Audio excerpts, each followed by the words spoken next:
In the silent corridors of heartache, grief is an unwelcome but inevitable guest.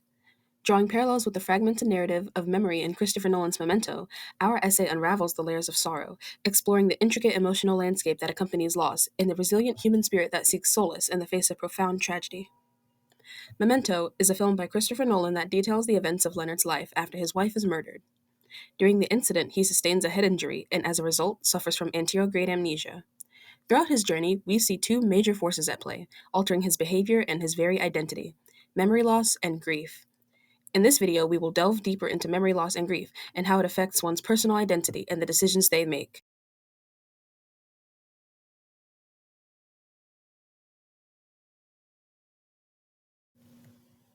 Grief is something that many people have experienced in their lifetime.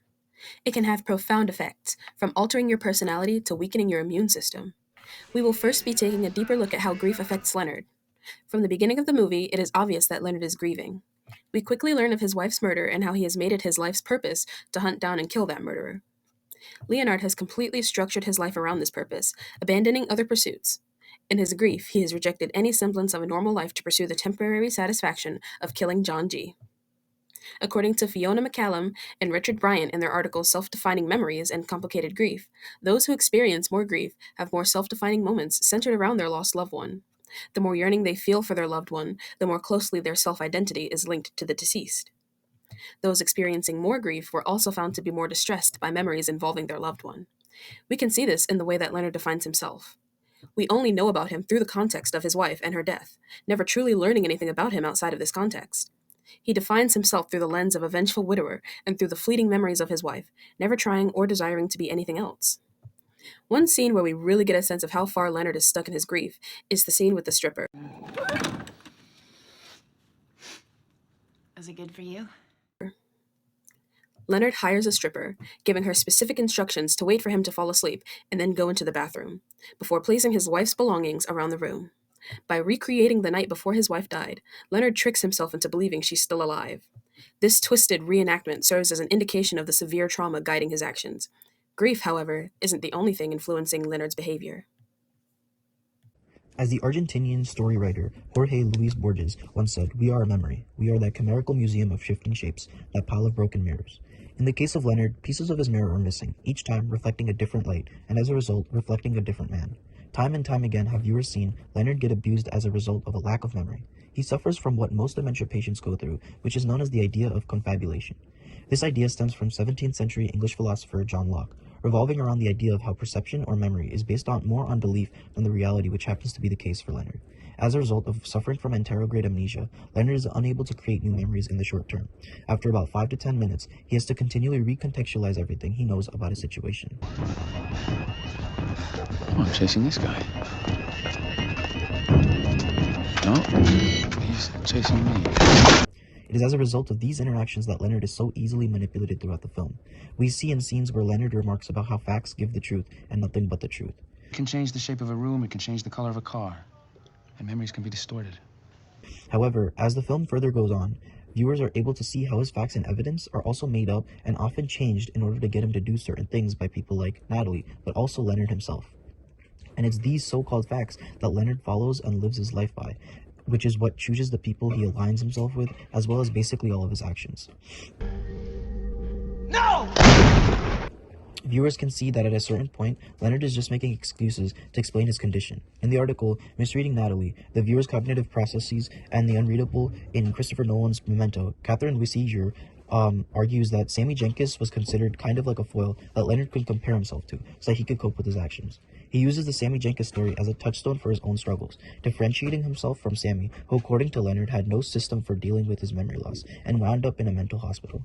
In contrast, Leonard develops an elaborate system of taking notes, tattooing his body with key pieces of information, and using Polaroid photographs and maps to keep track of people he meets and where he is. Leonard's guilt towards the murder of his wife leads him to fabricating lies about Sammy Jenkins, just so that he can compare who he was and his past actions, and it only works as a result of his lack of memory. He finds a way to cope with this by abusing his memory. While both grief and memory loss can work alone to affect personal identity, they have a compounding effect when working together. As stated previously, grief can occupy a large portion of someone's headspace, influencing their personality and decisions. Memory loss, specifically anterograde amnesia, also constantly alters one's personal identity. It is typically caused by a traumatic brain injury or disease. People who suffer from interrogate amnesia usually remember events prior to their injury or before the disease worsened, but are not able to make any new lasting memories. When grief and memory loss are both present, they have a stronger effect on personal identity. Psychologists Fiona McCallum and Richard Bryant conducted a study on grief and memory in order to learn more about this topic. Their findings indicate that CG, or complicated grief, involve distinctive patterns of autobiographical memory related to self-image. Complicated grief is a more severe and enduring form of grief that hinders the grief and healing process. Grief will cause a deceased loved one to be constantly remembered. The study mentioned before also suggests that grieving individuals who experience ongoing yearning for their loved one view their self-identity as more closely linked to the deceased. Grieving a loved one requires one to remember and think about their loss, which in turn leads to more grieving. When working together, grief and memory loss have proven to have strong effects on personal identity and decisions. Grief allows for a painful memory to cement itself in one's headspace, causing them to shape their entire identity around the grief. Grief especially affects autobiographical memory, which is the recollection of an individual's life based on specific experiences, people, objects, and locations. In Memento, Leonard is constantly thinking about his late wife. There are many scenes in this movie that show this, such as the flashbacks he gets of the night he and his wife were attacked. However, one specific scene stands out. Leonard hires an escort to place specific items around his motel room and reenact the events of the night his wife died. Leonard is so caught up with the loss of his wife that he is constantly trying to relive his past in order to help him process his loss. Grief can also lead an individual to believe what they want to in order to cope. Towards the end of the movie, we learn that Leonard's story about Sammy Jankis might actually be about himself, but he made it up as a defense mechanism. He then denies that the story is about him. While there's still some ambiguity in the story, we are led to believe that Leonard really is Sammy Jankis. When Leonard is telling Sammy's story, there is a brief moment where Sammy switches to Leonard, hinting to the audience that Leonard is not a real person, and that he is just a projection of Leonard onto a made-up character. Leonard most likely made up Sammy's story out of guilt. Knowing he will forget the real story, he tattooed "Remember Sammy Jankis" on himself in order to alter his memory and personal identity. Throughout the movie, it is clearly shown how bad Leonard wants to avenge his wife. At the end of the movie, Teddy reveals to Leonard that he has been using him to kill multiple people, including John G. In response, Leonard decides to make his future self kill Teddy.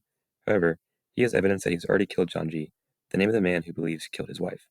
In order to erase this, he simply burns the photo evidence and labels Teddy, whose real name is John Gamble, as John G., and notes not to trust Teddy's lies. Leonard knew that doing this would ensure that his future self would kill Teddy under the influence that his wife's murder was still out there. Leonard's story about Sammy Jankis and his plan to kill Teddy show how grief and memory loss can work together to influence an individual's personal identity and actions.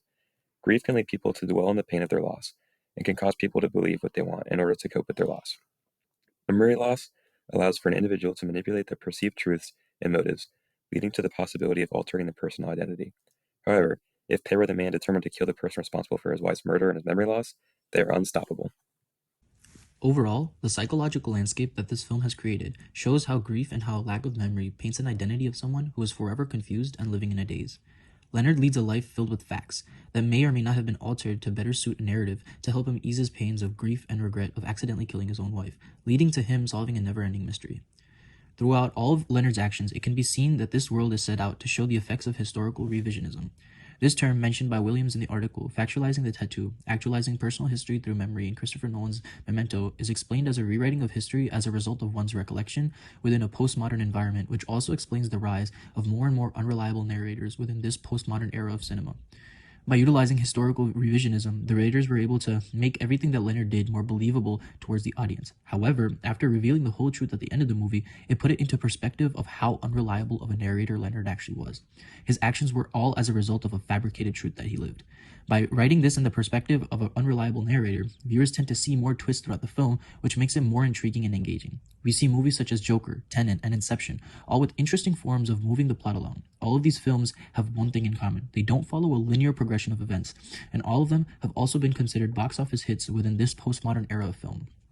By having the plot move in reverse chronological order, Christopher Nolan is effectively able to allow the viewers to piece together the mystery and come to the realizations alongside Leonard, further showcasing how his lack of memory helped him, in a sense, cope with his level of grief for having killed his wife. It is as a result of both of these that allow the viewers of film to be more engaged with this form of storytelling, which has likely brought it to the rise in this postmodern society. In a way, it can be argued that having this level of relatability, yet unreliable narration that nihilistic postmodernism is shown, This idea that nihilism that still lives today in today's dull and mundane postmodern society. This is because nothing but the truths of the world are being shown. Raw pains such as the grief of the loss of loved ones, that of living life with mental disorders, and coming to terms with real-world issues by actively showing them in film are what have made this form of narrative so popular in an ever-growing nihilistic world.